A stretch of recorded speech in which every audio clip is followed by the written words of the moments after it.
Assalamu alaikum warahamatullahi ta'ala barakatu. Barkanmu da sake saduwa da ku a cikin wannan shirin namu na karatu da ilimi. A yau shirin namu ya zaƙulo mana motar da tafi kowace gudu a duniya wato speed. Motar da tafi kowace gudu a duniya wadda ake kira da Bugatti. Kai tsaye mu shiga cikin shirin. Idan baka danna mana alamar subscribe ba ka danna, za ka ga wata alamar ƙararrawa to ita ma ka danna ta saboda mun saki shiri zai zo gare ka.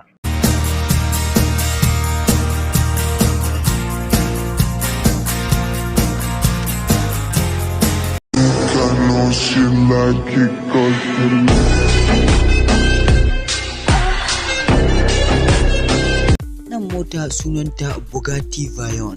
Wannan mota ce ta kowace mota gudu a duniya. Wannan mota tana da ƙarfin horsepower 1001.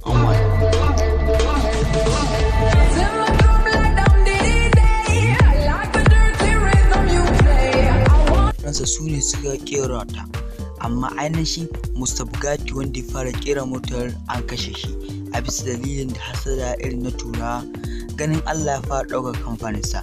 Mr. Bugatti ainihinsa ɗan ƙasar Italy ne amma mazaunin ƙasar France ne. A ƙasar France ne ya fara kera mota wajen 1927.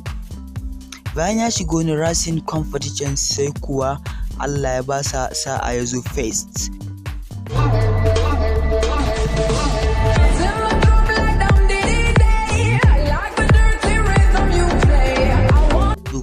A nan ne fa ya fara kero ta motar. Ya je wani wuri yana testing ɗinta sai aka far masa aka kashe sa.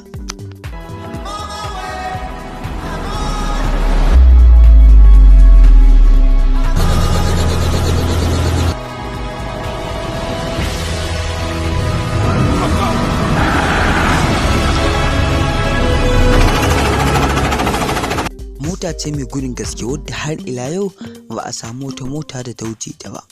Mota ce wadda take tsayar da manyan jirage masu gudu a mita 30-30. Mota ce wadda ta wuce yayin da kake tunaninta. Mota ce wadda take malejinta yana juya har sau uku kuma kowane sai ya kai 220.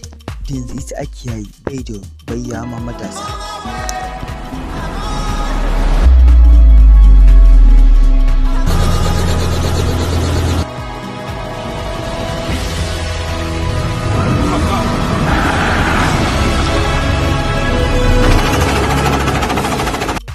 Kawo ƙarshen shirin namu. Wannan shine tsokaci na karatu ilimi akan Bugatti.